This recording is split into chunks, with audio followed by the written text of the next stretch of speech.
Oi, abençoados!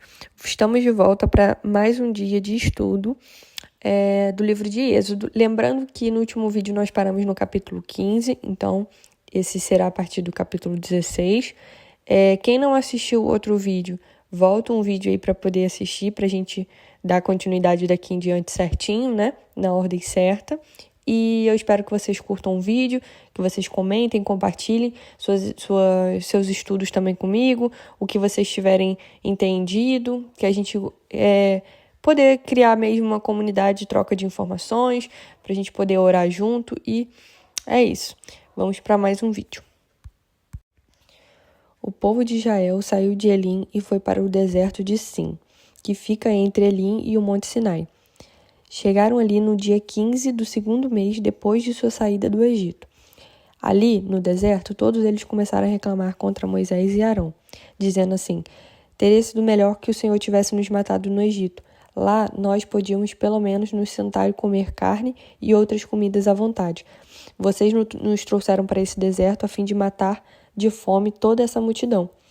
E o Senhor disse a Moisés: agora eu vou fazer chover do céu pão para vocês, e o povo deverá sair, e cada um deverá juntar uma porção que dê para um dia. Assim eu os porei à prova para saber se eles vão obedecer às minhas ordens. E no sexto dia deverão juntar e preparar o dobro do que costumam juntar nos outros dias. E o Senhor disse a Moisés: eu tenho ouvido as reclamações dos israelitas. Diga-lhes que hoje à tarde, antes de escurecer, eles comerão carne. E amanhã de manhã comerão pão à vontade, e aí ficarão sabendo que eu, o Senhor, sou o Deus deles. À tarde apareceu um grande bando de codornas. Eram tantas que cobriam o acampamento, e no dia seguinte de manhã havia orvalho em volta de todo o acampamento. Quando o orvalho secou, por cima da areia do deserto ficou uma coisa parecida com escamas, finas como a geada no chão. E os israelitas viram aquilo e não sabiam o que era. Então perguntaram uns aos outros: o que é isso?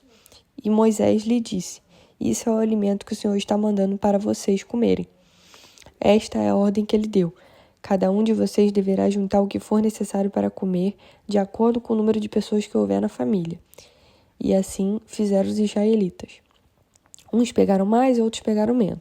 Mas quando mediram, aconteceu que os que haviam pegado muito não tinham demais, e não faltava nada para os que haviam pegado pouco. Cada um havia pegado exatamente o que era necessário para comer. E então Moisés lhe disse: ninguém deverá guardar nada para o dia seguinte.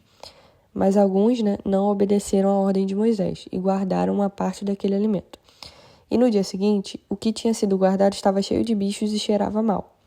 E aí Moisés ficou muito irritado com eles. Todas as manhãs, cada um pegava o necessário para comer naquele dia. E no sexto dia pegaram o dobro.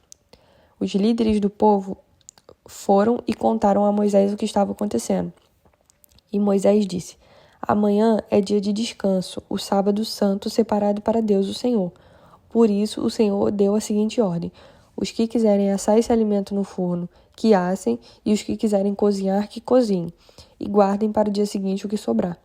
Conforme a ordem de Moisés, todos guardaram para o dia seguinte o que havia sobrado, e não cheirou mal e nem criou o bicho. E aí Moisés continua dizendo: comam isso hoje, pois é sábado, o dia de descanso separado para Deus, o Senhor. Nesse dia vocês não acharão no campo nada de comer. Recolham esse alimento durante 6 dias, porém no sétimo dia, que é o dia de descanso, não haverá alimento no chão. Porém, mesmo assim, no sétimo dia, algumas pessoas saíram para pegar alimento, porém não acharam nada. E então o Senhor Deus disse a Moisés: até quando vocês vão desobedecer as minhas ordens e as minhas leis? E aí Deus continua dizendo: lembrem-se que eu, o Senhor, dei a vocês um dia de descanso, e foi por isso que no sexto dia eu lhes dei alimento para 2 dias. No sétimo dia, fiquem todos onde estiverem, ninguém deverá sair de casa. Assim o povo não trabalhou no sétimo dia. E os israelitas deram àquele alimento o nome de maná. Ele era parecido com uma sementinha branca e tinha gosto de bolo de mel. E Moisés disse: o Senhor Deus mandou que fossem guardados 2 litros de maná para que no futuro os nossos descendentes possam ver o alimento que ele nos deu para comermos no deserto quando nos tirou do Egito. Então Moisés disse a Arão: pegue uma vasilha, ponha nela 2 litros de maná e coloque-a na presença de Deus, o Senhor, a fim de ser guardada para os nossos descendentes. Arão fez como o Senhor havia ordenado a Moisés e colocou a vasilha diante da Arca da Aliança, para que ficasse guardada ali. Durante 40 anos os israelitas tiveram maná para comer, até que chegaram a uma terra habitada, isto é, até que chegaram à fronteira de Canaã. Até que em certo momento eles acamparam em Refidim, mas ali não havia água para beber. Então eles reclamaram contra Moisés e lhe disseram: dá-nos água para beber, Moisés. E Moisés respondeu: por que vocês estão reclamando? Por que estão pondo o Senhor à prova? Mas o povo estava com muita sede e continuava reclamando e gritando contra Moisés. Eles diziam: por que vocês não tirou do Egito? Será que foi para nos matar de sede? E então Moisés clamou pedindo ajuda de Deus. E o Senhor ele disse: escolha entre eles alguns líderes e passe com eles na frente do povo. Leve também o bastão com o qual você bateu no rio Nilo. Eu estarei diante de você em cima de uma rocha, ali no Monte Sinai. Bata na rocha e dela sairá água para o povo beber. E Moisés fez isso na presença dos líderes do povo de Israel. Então deram àquele lugar os nomes de Massá e de Meribá, pois os israelitas reclamaram contra Moisés e puseram o Senhor à prova, perguntando: o Senhor está com a gente ou não? E aí os amalequitas vieram e atacaram os israelitas em Refidim. E então Moisés deu a Josué a seguinte ordem: escolha alguns homens e amanhã cedo vá com eles lutar por nós contra os amalequitas. E eu ficarei no alto do monte segurando o bastão de Deus. E Josué fez o que Moisés havia ordenado e foi combater os amalequitas. Enquanto isso, Moisés, Arão e Hur subiram até o alto do monte. Quando Moisés ficava com os braços levantados, os israelitas venciam. Porém, quando ele abaixava os braços, eram os amalequitas que venciam. Quando os braços de Moisés ficavam cansados, Arão e Hur pegaram uma pedra e o puseram perto dele para que Moisés se sentasse. E os dois, um de cada lado, seguravam os braços de Moisés. Desse modo, os seus braços ficaram levantados até o pôr do sol, e assim Josué derrotou completamente os amalequitas. E então o Senhor Deus disse a Moisés: escreva um relatório dessa vitória, a fim de que ela seja lembrada. E diga a Josué que eu vou destruir completamente os amalequitas. Moisés construiu um altar e lhe deu o seguinte nome: o Senhor Deus é a minha bandeira. Depois disse: segurem bem alto a bandeira do Senhor. O Senhor combaterá para sempre os amalequitas. Jetro, o sacerdote de Midian e sogro de Moisés, soube de tudo o que Deus havia feito por Moisés e pelo povo de Israel. E soube também como o Senhor havia tirado do Egito os israelitas. Então ele foi para o lugar onde Moisés estava, levando Zípora, que é a mulher de Moisés. Moisés havia mandado Zípora e os 2 filhos dela para a casa de Jetro. O nome de um deles era Gerson, pois Moisés tinha dito: sou hóspede em terra estrangeira. O nome do outro era Eliezer, pois Moisés tinha dito: o Deus do meu pai me ajudou e não deixou que eu fosse morto pelo rei do Egito. Jetro, o sogro de Moisés, foi com a mulher e os 2 filhos de Moisés para o deserto, onde Moisés estava acampado no monte sagrado. Ele havia mandado um recado a Moisés dizendo que estava chegando com a mulher e os filhos dele. Então Moisés saiu para se encontrar com Jetro, curvou-se em sinal de respeito e o beijou. Ele contou ao sogro tudo que o Senhor Deus, por causa do seu amor pelo povo de Israel, tinha feito com o rei do Egito e com os egípcios. Falou também a respeito das dificuldades que o povo havia tido no caminho e como o Senhor os havia socorrido. Jetro ficou muito contente com tudo que o Senhor havia feito pelo povo de Israel, tirando-o do Egito, e disse: louvado seja o Senhor Deus, que libertou vocês das mãos dos egípcios e do seu rei. E então, antes de ir embora, o sogro de Moisés o aconselhou a estabelecer líderes sobre o povo para julgarem causas menores, evitando que Moisés tivesse que julgar todas as causas do povo. E assim ele pudesse não ficar sobrecarregado. Os israelitas partiram de Refidim e no primeiro dia do terceiro mês, depois de terem saído do Egito, chegaram ao deserto do Sinai.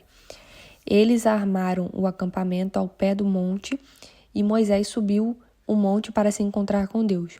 E do monte o Senhor Deus o chamou e lhe disse: diga aos descendentes de Jacó, os israelitas, o seguinte: vocês viram com os seus próprios olhos o que eu, o Senhor, fiz com os egípcios e como trouxe vocês para perto de mim, como se fosse sobre as asas de uma águia.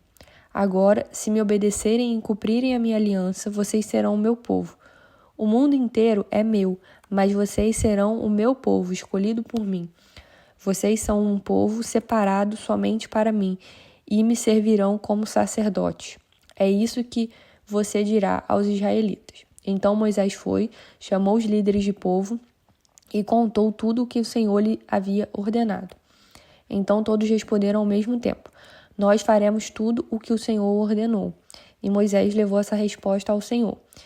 Ele disse a Moisés: eu vou falar com você numa nuvem escura para que o povo possa ouvir a nossa conversa e para que daqui em diante sempre confie em vocês. E Moisés contou a Deus, o Senhor, o que o povo havia respondido. E o Senhor lhe disse: vá falar ao povo e mande que eles passem o dia de hoje e de amanhã purificando-se para me adorar.